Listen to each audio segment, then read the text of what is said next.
Hello, and welcome back to Retrieving Sanity with your podcast host Keegan, and this is your podcast for all mental health, addiction, recovery issues, and topics. Now, today I have a question for you, and the question is, do you trust me to tell you what the episode is about? Yes, no, maybe so, on the fence about it? Okay, that's fair, I don't blame you. But either way, you just exercised what the topic is. Trust. Now, trust is this weird, vast, complex mechanism that goes into our lives and it's integral to it, and it's so ingrained. Well, it's not even ingrained, it's just a part of life. It's a part of life that we take for granted. It's a part of life that just goes unnoticed a lot of the time. Yet at the same time, it's very obvious in some cases, in some regards, and but it's one of those things again that it's so common that a lot of us don't really pay that much attention to it. Maybe not the attention to what it is, but what lies underneath trust. Because like I said, it's very vast. There's a whole lot that goes on in trusting or mistrusting. And well, maybe not so much the second one, because mistrust is the absence of trust, right? So anyways, let me hit you with a little bit of a quote that actually kind of explains what I'm talking about. You ready? Alright. You may be deceived if you trust too much, but you will live in torment if you don't trust enough. You must trust and believe in people, or life becomes impossible. Trust dies, but mistrust blossoms. By Frank Crane. Now, it's a nice little interesting quote, right? And there's actually a lot that goes on in that little bit. And that's kind of what this episode is about. Breaking that quote down and looking at trust. What is it? Why do we need it? And how does it play a part in our lives on a basis that, with or without it, life either becomes manageable, unmanageable, impossible, easy, confusing? Yeah, just a little bit. But that's okay. So, one thing that I can definitely say is that with trust comes a lot of responsibility. But with mistrust comes about the same amount too. If not the same or more. Now, trusting can be easy. Trusting can be difficult. Trusting can also get you into great situations, opportunities you never thought would have existed, and it can also stab you in the back, like Caesar, right? E tu, Brute. So that's just the nature of trust. Trust is all around us. It encompasses everything we do, and yet at the same time, we don't necessarily pay attention to it in some regards, like I think we should. Now, what is trust? Okay, so what is trust? I'm glad I asked you to ask me that, right? It's normally how this goes, anyways. So, trust, from Google's definition, is a firm belief in the reliability, truth, ability, or strength of someone or something. Now, with a firm belief, it is saying, I know that this is going to happen, or this person has my back, this person's not going to do this, that my car is going to start in the morning, that the sun will rise in the east and set in the west, and so on and so forth. The truth of this person's going to tell me the truth, or this can that says Coca-Cola is actually Coca-Cola and not Sprite. The ability to say, I know my dog can run, so on and so forth. And so I don't know where that one came from. Just, well, we'll just go with it, right? Or the strength of someone or something. Like whenever you have, say, too many clothes on your hanger rod for your closet, like you're putting in a lot of trust, because believe it or not, those do break, and they can. So if you got too many clothes and you're wondering, is that too many clothes? It's probably too many clothes, and you might want to downsize a little bit. But that's just me saying, It's not personal experience, but it's definitely something that I've seen happen. And in rehab, nonetheless. Like, what? How do you have too many clothes in rehab? Anyway, yeah, that's its own little side story. But, anyways, so we can look at this belief and reliance like this. Trust can be seen as a belief that someone or something will act in a way that is beneficial to you, or at least not harmful. This belief allows you to rely on them or it and to take risks and be vulnerable around them. Like, that is the huge part about trust, being vulnerable. And it's just scary, right? Vulnerability is scary no matter which way we actually look at it. If we're vulnerable, that means that we can be stabbed in the back. It means that we're shedding our skin. Well, rather our clothes. Shedding skin is a little scary. Like, if you shed your skin, are you sure you're a human? Like, or maybe you just need to wear a little bit more sunscreen next time. Now, with that comes the whole risk factor. Trust involves a willingness to take a chance on someone or something.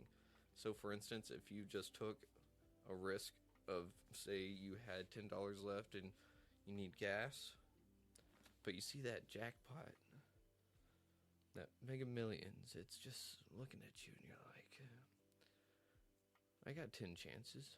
Well, maybe not 10 if you get the Powerball, but you know what I mean. Do you go for $10 of gas to make sure you get home and to work the next day and next day's payday? Or the day after, at least? I don't know. Your pay period's your pay period. I'll leave that out. But the thing is, do you get gas or do you take a chance on the lotto? Do you trust the lotto that you're going to get that lucky set of numbers that gets you set for life? Or are you just going to make sure that you get home so you know that you're set for however long you have the job that you need to survive?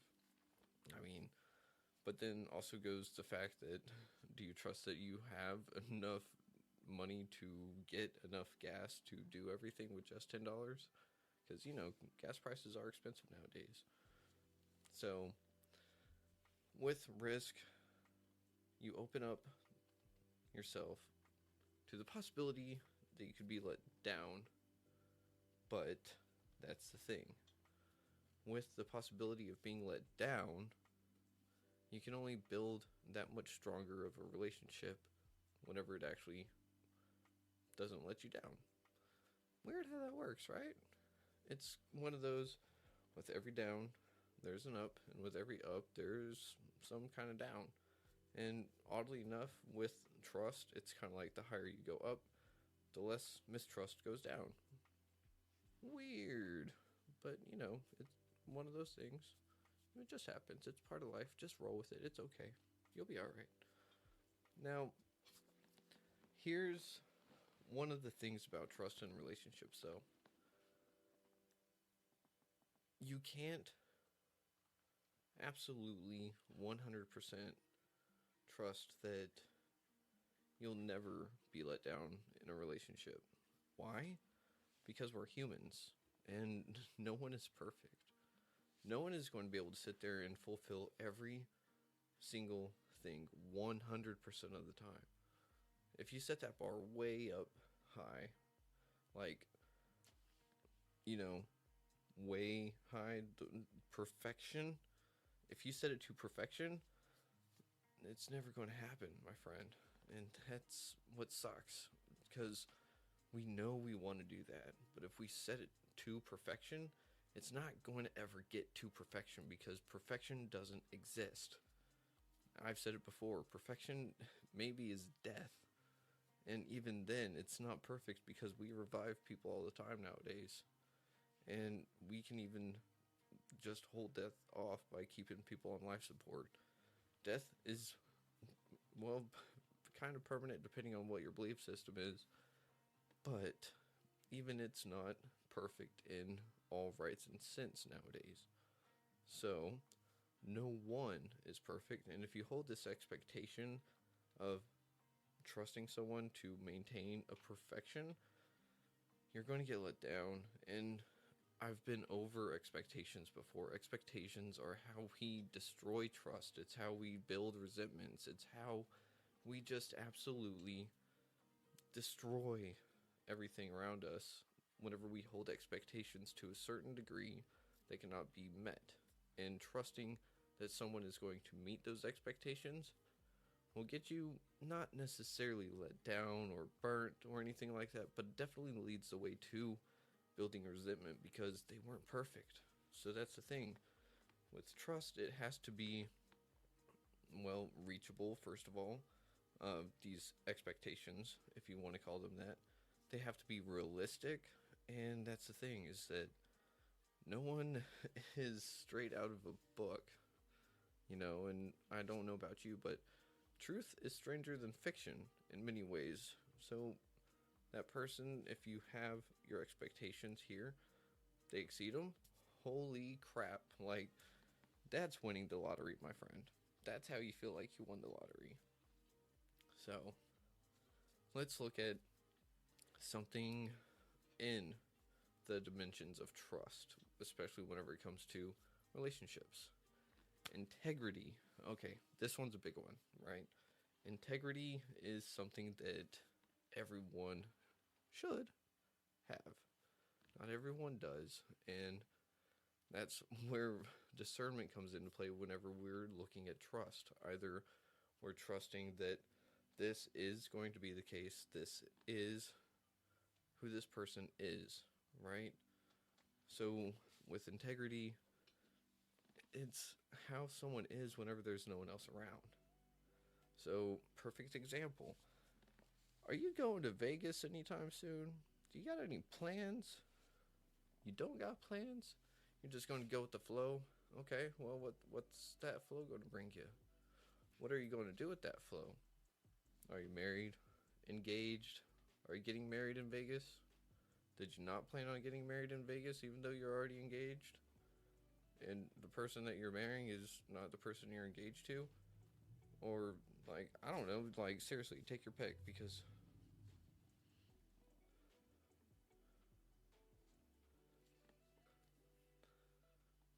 and that's just goes with the trope of what stays in Vegas stays in Vegas. Does that mean that you lose your integrity while you're there? Or is that the ultimate test of who your character is? Because that's what integrity is. It's who you are as a person. It's your character. Whenever those that you know and hold you accountable, if you let people hold you accountable, if they're not around, how are you going to act? So whenever your partner goes to Vegas, are you going to be sitting there going like, I wonder what they're doing? They could be doing some things that I don't like. But if you trust someone because they have high integrity, you're not going to worry about it, right? You shouldn't. But unfortunately, that's not the case with everyone. And that's where it's like, a little bit mind numbing. Well, sorry, not numbing. It's a little frustrating. It's beyond frustrating. But if you trust your partner enough to go to Vegas with no accountability buddy, then that's freaking amazing. So hold on to that partner. Now, if your partner goes to Vegas and you know what they're going to do, or what they have the capability of doing, and they don't have high integrity, and you trust that they're not going to be honest or, like, true, then, I mean, that is its own weird form of trust. But if it doesn't bother you, then more power to you. But you catch my drift, right? You trust that they're going to do one thing or the other. They do it, awesome. They don't do it, well, crap. Or they exceed your expectations, you win the lottery, bam, everyone wins.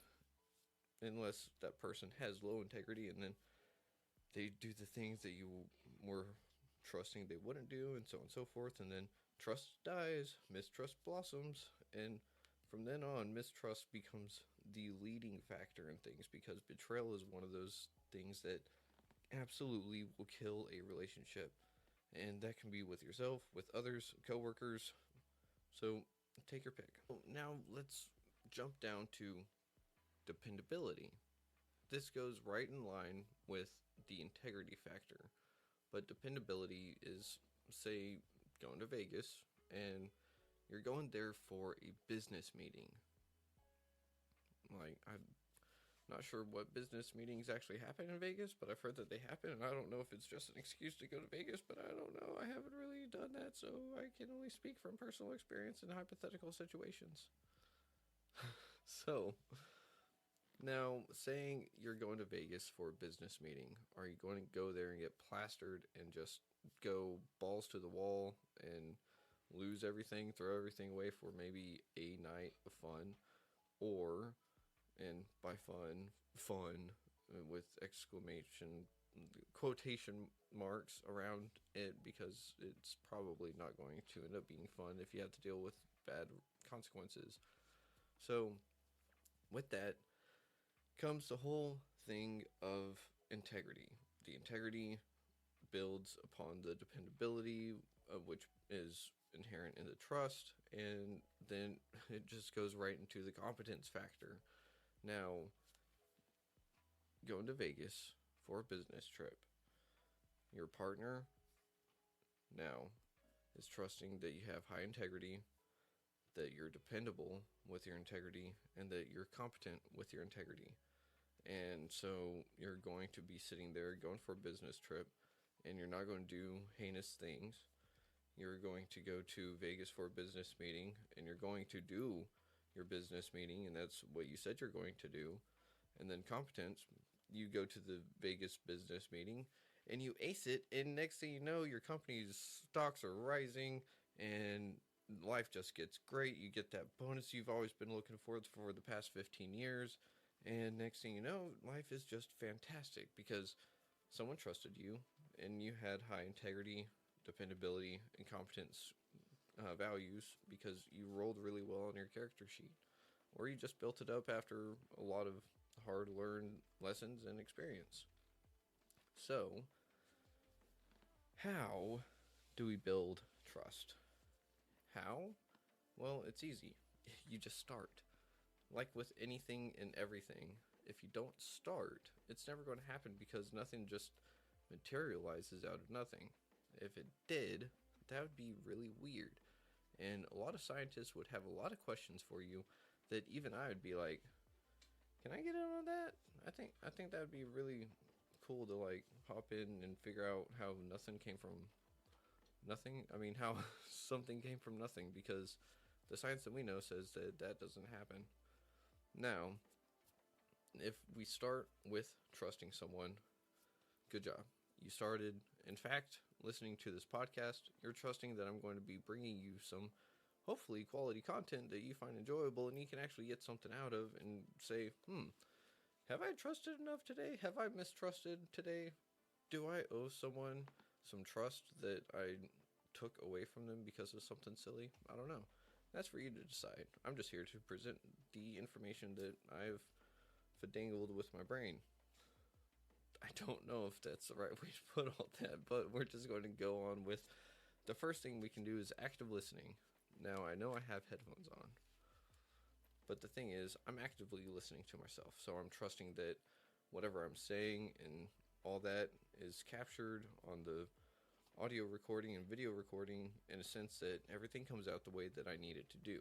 But that's for me. Now, a lot of active listening is actually going to be listening to someone. And there's a difference between hearing and listening, but active listening is literally sitting there and just hearing someone out, giving space for someone to be able to sit there and give you their woes, someone to sit there and tell you, this is my boundary, do not cross it. Because if you're not actively listening to that boundary, you're going to overstep that boundary and you're going to throw away all the trust that was built or that that person was trying to build with you. And no one wants that, right?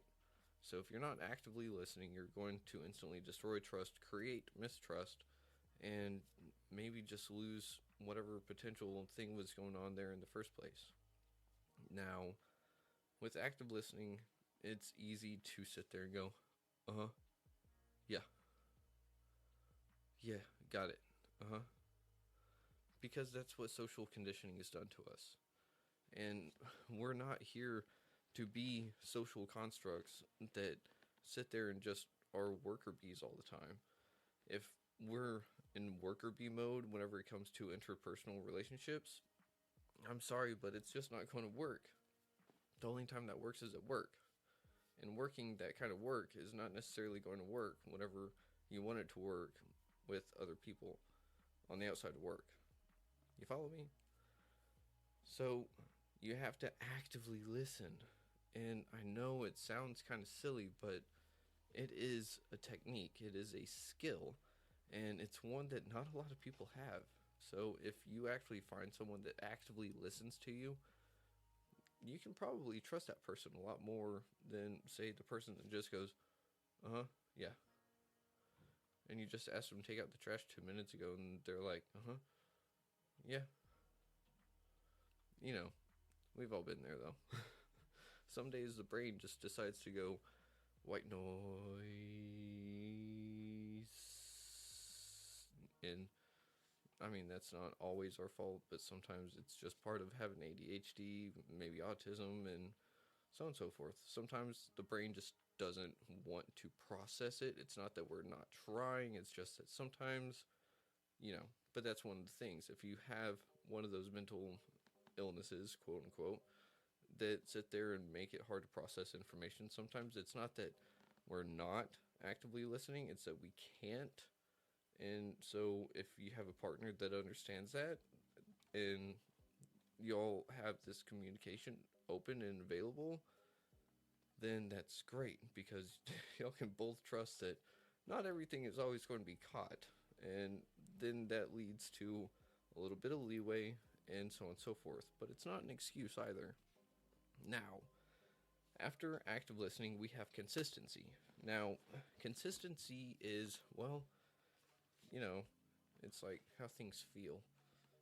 Like, what's the consistency of that food you just ate? It's not really that kind of consistency, but you know what I mean. Trying to make you laugh.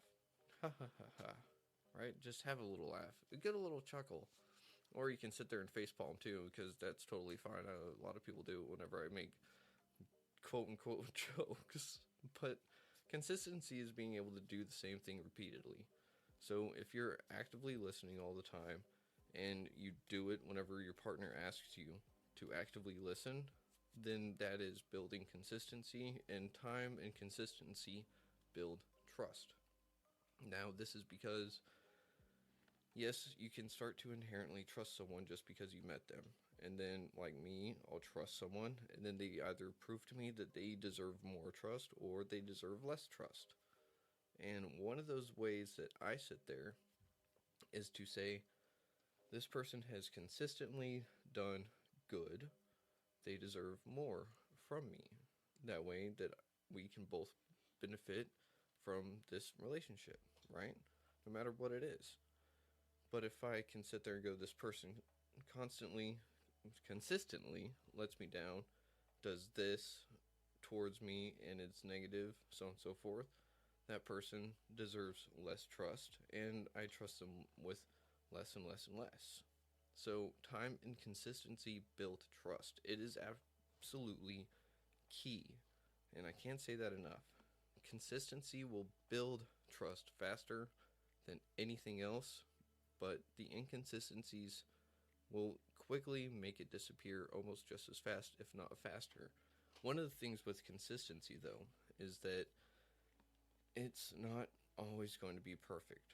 It's not going to be 100%, and that's the thing. Remember that bar of expectations that I had? If you expect someone to consistently be consistently consistent, then there's going to be a time where they fall short.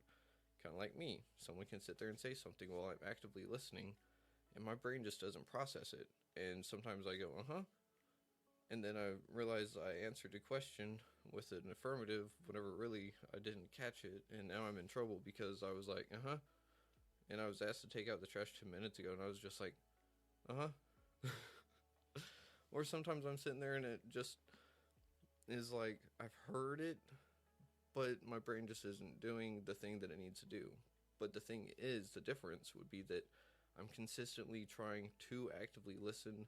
My partner knows this, and is able to sit there and give me that little bit of leeway saying, did you really like process it, or is it one of those things that you're trying to process and your brain is just going, nah, man, like that hamster's out the wheel? And I can be like, wheel? Hamster? Yeah, it's out. Now, on top of all that, we have transparency. So that goes right back into the whole having mental illnesses, if you want to call them that. I just think they're little fun, spicy things, right? It makes life spicy and fun. And so if I'm not transparent with my mental processing defects sometimes, then my partner wouldn't be able to sit there and be able to give me that leeway of being able to say, look, I understand that you have this issue sometimes, so it's okay. If I wasn't transparent about having mental roadblocks, if you will, then I couldn't get that leeway from my partner and understand that sometimes my brain just doesn't brain very well. And that would cause a lot of dissent, a lot of mistrust, distrust, and so on and so forth, because I don't let them know I have an issue with it. They're going to hold their expectations a little bit higher of me, right? They're not going to have that little bit of leeway.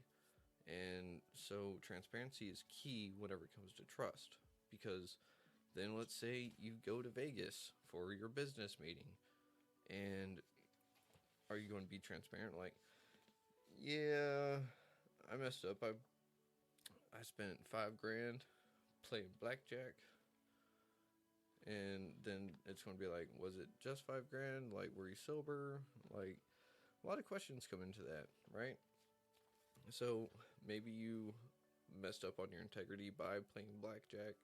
Maybe you weren't competent at playing blackjack, or somewhere in between. But the thing is, if you're transparent and you actually let them know what's up, how it's all going and stuff, then maybe, just maybe, the trust is still there, but it's kind of just another facepalm moment. Like, oh, now what are we going to do?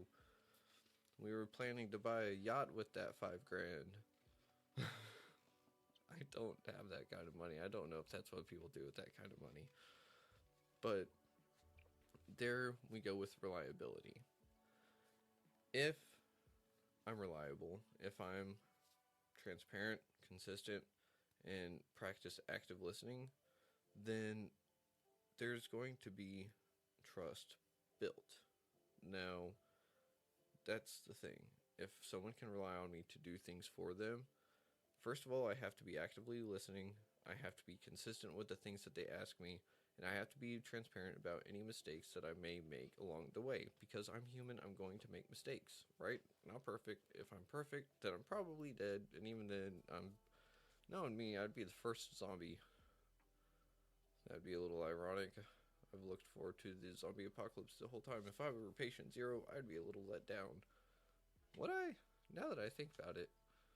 Yeah, because I want to be one of the survivors, one of the people that's like, oh yeah, I'm macho because I survived the zombie apocalypse, World War Z, you know. But one of the things with building trust is that, again, it takes time. It's not going to be something that comes overnight. It's not going to be something that is necessarily a guaranteed either. Just because you do the things that someone asks you to do does not necessarily mean that they will trust you. And that can come from bad experiences in the past. And like I said way earlier on, is that everyone has a different story. Everyone has a different experience, background, past, whatever you want to call it. And that affects the way that they build trust for themselves, within themselves, for others, for themselves.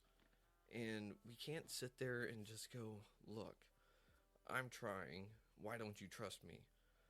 If we ask that question and that person is transparent with us and we trust what they're saying, then that gives us the capability and ability and the power to sit there and go, okay, now I understand why you don't trust. What can I do to build trust with you?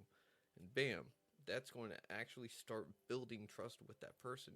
Why? Because now you've shown that you've cared about this person, that you care about their past, that anything that they've been through is valid. And if you're meeting a person where they're at, like you should, then their past is who they are, what made them. It doesn't necessarily mean that anything bad is in the present.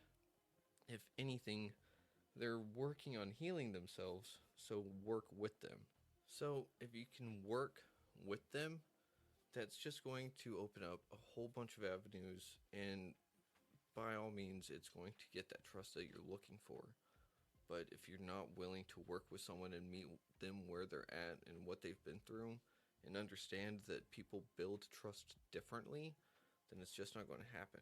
And again, trust is vast, it's complex, and each person experiences and exercises it differently. To hold those expectations to say, I can trust because of this, does not mean that the next person should trust in the same way, and for very valid reasons.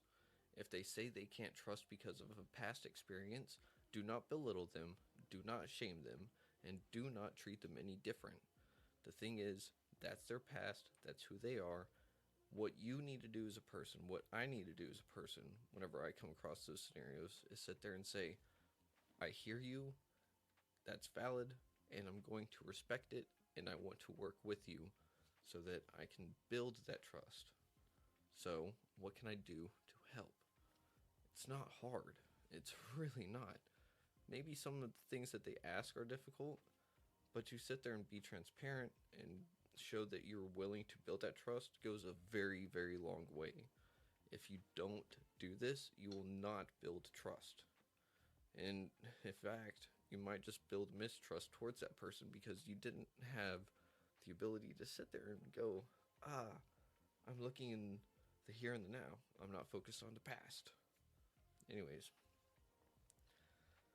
Now, trust in relationships.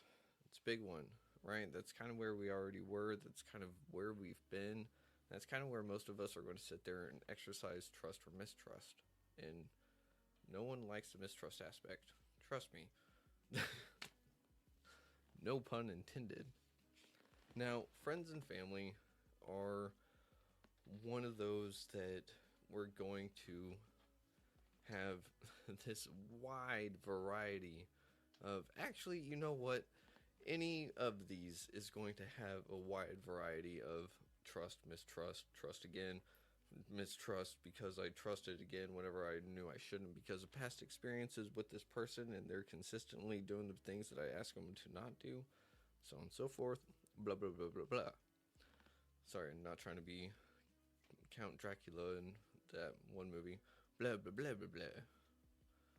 You know which movie I'm talking about. Anyways, let's see. We can look at friendships and family. We can look at romantic relationships and in the workplace. Now, these are the kind of things that just go on in our day-to-day life. So let's start with friendships. Basically, a friendship is someone that you, as a human, go, hey, human, I like you. You want to be in my circle? And essentially, we choose which circle to put this person in. And the thing is, we have different circles. There's a reason why it's called the inner circle. We have outer circles. We have the way outer circle, so on and so forth. There are actual terms for this. I don't remember them off the top of my head, but just roll with it. So follow along, okay? Trust me, it's going to make some sense. Now, whenever it comes to friendships, we can sit there and we can sit and say, I like this person, they intrigue me, and I want to know more about them. I want to do this, I want to do that. And so we give them some inherent trust, much like myself. They'll start out on a wider circle on the outside, right? But that's the thing is that I've let them into my life at a certain point. And now I give them things to help them close the gap of they're on the way outer circle. I give them some trust activities of building. I check if they're actively listening. I'm checking if they're reliable. I'm checking if they're consistent. I'm checking to see all these other factors that I went into building trust and seeing if they're going to build the trust. Because a lot of the time, building trust is me giving someone the tools, the resources, the material, and whether they complete the project and they do what I ask, or if they do things that I didn't even ask for, then that brings them closer in, right? So, with that, what we can do and what we can say is, I see you, I hear you, I appreciate you, I want you a little bit closer. And we keep doing the same thing over and over and over. Through this, we're able to check their integrity and be able to say, can I trust you with more? Can I trust you with even more? And that's the thing. They can be on your outer circle and you can trust them with a whole lot. A therapist can be someone not in your inner circle, but they know every intimate detail about you, because otherwise you wouldn't get the thing that therapy offers, and you might need to go to therapy. Everyone loves therapy, right? If you don't like therapy, it's because you need a lot of healing to do, and trust me, it's definitely worth it.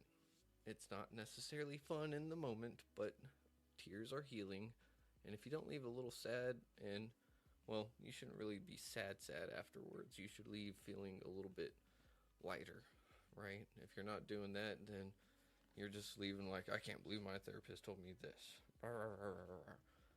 My friend, maybe you need to find a new therapist, or you should listen to your therapist and try what they're telling you to do for homework. And yeah, just because we're adults, we still got homework. Trust me. Again, see? The underlying thing that goes on in the world, trust. You're listening to this, I'm asking you to trust me, and hopefully I'm bringing you stuff that is actually still making sense. I don't know. Actually, I do know, because I'm the one saying it.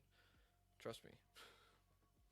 Now, this can go into the family thing, right? A lot of people have family that are either way off the radar of circles, and some are really, really, really, really close.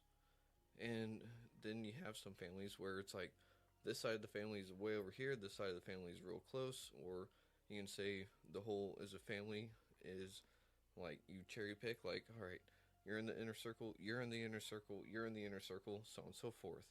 And that's just how it goes with family. And family is the friendships that start before we really get to choose them.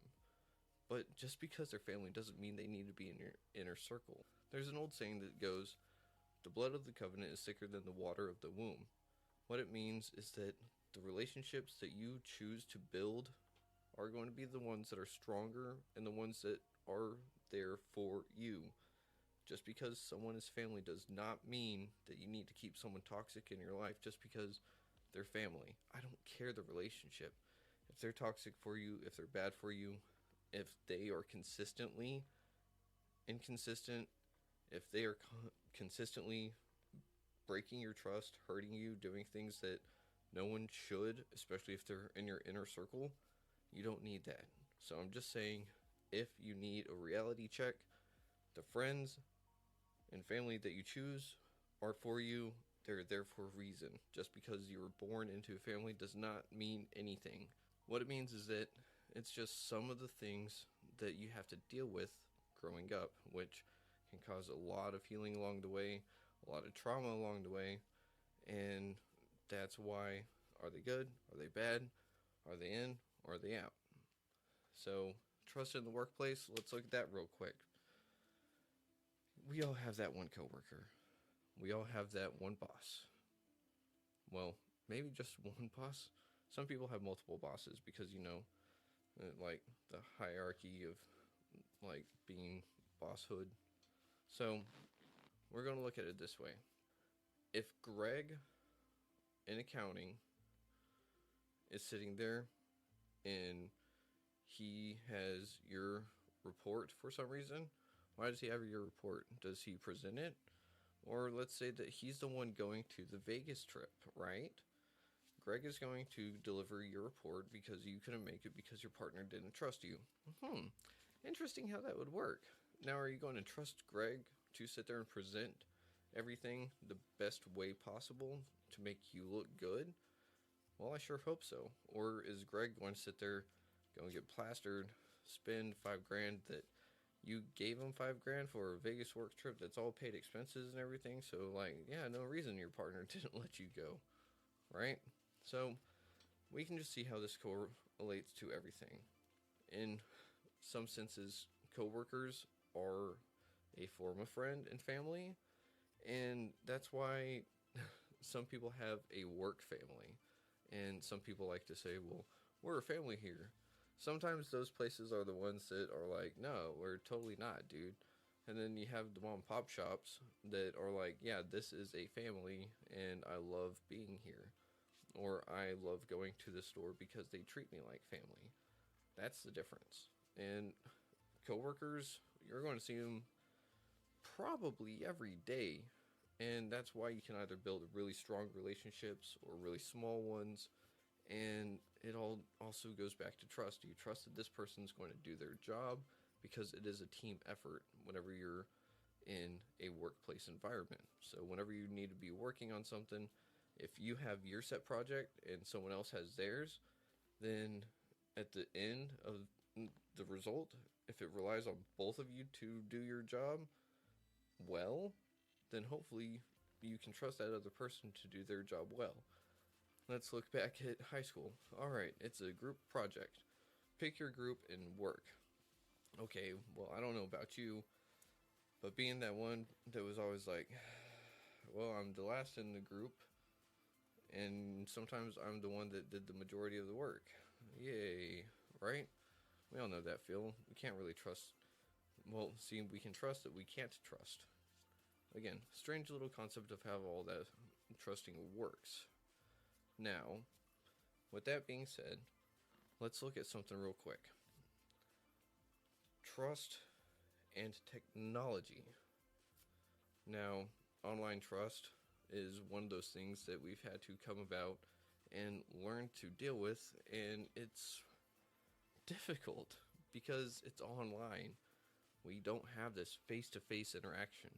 I can't sit there and necessarily check your consistency on things unless you leave customer reviews, which you totally should, by the way, because it helps promote small businesses, it helps promote good products, and it also lets you know, hey, don't go spend $30 on this thing at Amazon because it's actually from Wish. No, not knocking Wish or anything, I'm just simply using an example. So, like, please don't get mad if you like Wish. I did for a while, and the rest, I just don't trust Wish anymore. See how it goes? Now, the thing is, with it, we have to purchase things online. We have to send our bank account info to some weird person because they just said, hey, someone's trying to get into your social security. I need your bank account info to run a background check. Well, first of all, don't do that. That is totally a scam. Second of all, I don't know if anyone's actually had to ever deal with that, but it's such a scam that, like, don't do it. What I meant to say was we have to sit there and we have to put our, like, debit card info, credit card info onto Amazon or some other shopping platform so that we can make a purchase and receive something. Now, are we trusting that Amazon is going to sit there and be, well, trustworthy of our account info, right? Yes, no, well, I hope so because they have trust of millions and millions of people, which is impressive. But that's the thing. What happens whenever that actually gets broke? Now, there's a lot of mistrust, but there's also the understanding that online stuff, things happen. We have bad people, we have hackers, we have this, we have that. And if we have that expectation of perfection, the littlest thing can really set us off sideways. But that's not to say to not take a little bit of time in being able to sit there and act with some discernment. Do you trust this random pop-up that just popped up? And why do you not have a pop-up blocker? But you know what I mean. It's a level of discernment, and hopefully it's not one of trial and error. Sometimes it takes that, but if we can trust the institutions, the organizations, the people online that we interact with certain information, well, that's good. Maybe we can express that same kind of trust to people closer to us. And with that, we can sit there and say, I trust this person more than I actually thought I did. And it's great whenever we can do that because, well, a lot of people deserve more trust than what we give them. But at the same time, everyone's personal experience is different. Everyone's situation is different. Your experience with someone may show and tell you that they are absolutely not to be trusted. And that's okay. That's just how life is. So, whenever we deal with online stuff, it's difficult at first. For some people, they never get it. For some people, it's second nature. And it still is one of the biggest things that we exercise trust in every day. Let's look at driving a car. I don't know what that was. Let's look at driving a car, for example. So you're driving a car and you're trusting everyone else that they're not going to be playing bumper cars with your car on the highway. That's a lot of trust. And like whenever you look at it, sometimes that margin between cars is very small. And it's very small to the point of you're going 60, 70, 80 miles on a highway. Yes, in Texas you can go 80 on some highways, but that's the thing. The small little mess ups can be huge mess ups, but we're trusting these people that we probably have no idea who they are to sit there and follow the rules, stay within the lines, don't play bumper cars with my car, don't play bumper cars with the car in front of you, behind you, next to you, with the median, so on and so forth. And that's a huge level of trust that we all exercise every day. If you don't drive because you don't trust, well, I totally understand. It's a big deal. So if anyone ever tells you, I don't trust anyone, and they drive a car, or they even get in an Uber, I'm sorry, but getting in an Uber is like another level of that trust because now you don't have control of where you're going. You're now trusting that this person that you don't know is going to be exercising a bunch of trust about a lot of weight on the road, going really fast, and just getting you to your destination safely. That is a huge, huge level of trust because you don't have much control. You didn't even get to choose necessarily who your Uber driver was, right? You just kind of said, hey, I need an Uber. Someone said, okay. And they go pick you up, and hopefully you make it to your destination all right. And with the consistency and trustworthiness of Uber or other driving apps, well, obviously it's working. So people trust it. And I mean, that falls right in line with the online stuff, right? But, anyways, broken trust is really hard to get put back together. Remember how I was talking about trust building activities? Well, the same kind of thing can be taken to rebuild trust.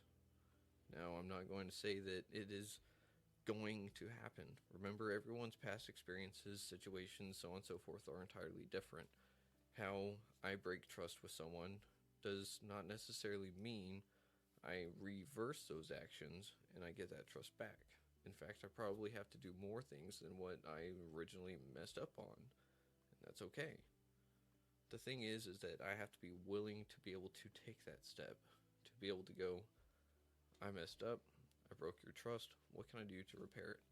If I can. And that's the major word you need to use, if I can.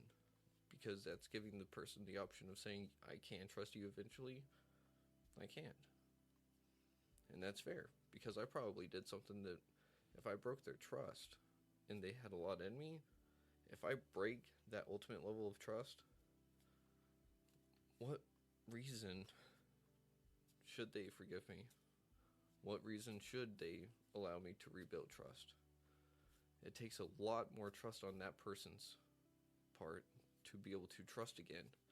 And that's the beauty of it. It's not up to us if people trust us. We can do everything in our power to do the things that they ask us to. Whether they trust us or not, it's up to them. And vice versa. If I give someone the tools to let me build trust with them, they do it, they don't, cool. They do it, but I still don't trust them because, like, they did some things a little shady or something, So, you know what I mean. The beauty of trust is that we can exercise it and we can give it to people. And vice versa, we help build and we also help destroy trust with other people. And it's all in how we go about doing it, it's our intentions, it's whatever we're going to be doing with all of this. That we're either going to thrive and flourish or we're going to starve and perish. So, my advice today is to trust a little bit more, give some tools, some materials to people that maybe deserve a little bit more trust in your life. Maybe take some of those away. If you need to do something about people in your inner circle that you don't really trust but they're still there, maybe you don't kick them out of your life, just move them out of the circle a little bit. If you set a boundary, if you set an invitation to love and they don't respect it, they get upset, they get angry, well, I'm sorry. Like, that just shows that maybe they shouldn't be there in the first place. Or maybe you've outgrown them, and that's okay. Sometimes it's hard for us to trust. Sometimes it's hard for us to trust ourselves. And trusting ourselves is one of the big things, too. All of what I've said can be reflected back in a mirror towards yourself, towards myself. Do I trust myself to go to Vegas on a business trip because Greg has a partner that doesn't trust him because he gave me $5,000 for a business trip that's all paid expenses, all expenses paid, and whatnot?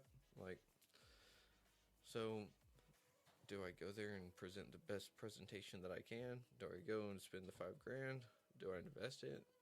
You know, do I trust myself to be able to do these kind of things? And that's a big, big thing. But anyways, with that, I want to leave you with this. Some of us can trust easy, some of us cannot. And that's okay. Believe me, it's alright to not trust whenever the situation calls for it. Don't let anyone coerce you into trusting, because if your gut is telling you to not trust someone because of something, listen to that gut instinct. Our gut is our second brain, and it's okay to listen to that from here and now, from time to time. Now, if we can teach our children how to call 911, let's teach a friend, a loved one, how to call 988 if they're having a crisis. We just might be able to save a life just by calling those three simple numbers and being able to sit there and say, someone is there for you. You're being heard. You're being understood. What's temporary will pass. You just have to hold on for one more minute, one more hour, one more day. And that's all it takes. The crisis hotline saves lives.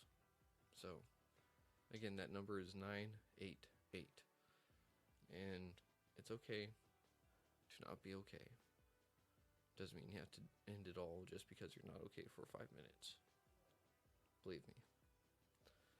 So with this, I want to thank you for listening to WDJY, and I just want you to know that I love you, and if people can hate for no reason, I can love for no reason.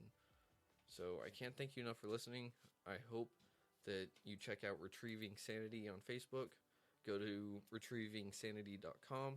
Let me know what kind of things you have trust issues with. Let me know what kind of things you want me to talk about in upcoming episodes. If you've got a story you want to share, if you know someone that has a story that they want to share, reach out to me on Facebook and we'll figure something out. We'll get you on the show and get your story out there, because everyone's story deserves to be heard, right? So, with that, I will see you all next week. Sean.